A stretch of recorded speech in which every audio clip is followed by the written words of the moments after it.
So the Labour Party won't rule out putting capital gain tax on family homes. It was just a matter of time, I suppose. People have made some serious cash from house price inflation. How could the Labour Party resist it? If they put up CGT in line with income tax, as they've said, it's estimated this could raise about £8 billion, and that is some serious change. It's nearly 2/3 of the money we've given Zelensky so far, and, like VAT on school fees, it's a tax that will mostly affect people who don't vote for them, a few metropolitan wankers aside. So what's not to like? Well, let's do some simple maths. Let's assume you bought a house in the southeast 15 years ago for, say, £300,000, and you come to sell it today for £600,000. Depending on the calculation and the receipts you can show, you could quite easily be looking at a tax bill of about 100 grand. But you're still making 200,000. What's the problem? Simple. You're living in a house which costs 600,000.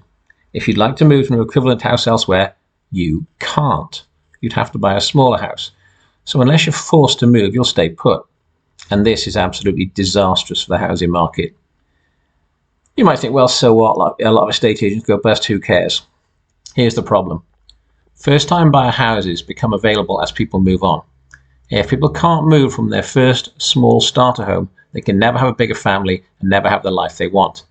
That means houses don't become available, and it becomes even harder for people to buy their first home and get on the so-called housing ladder.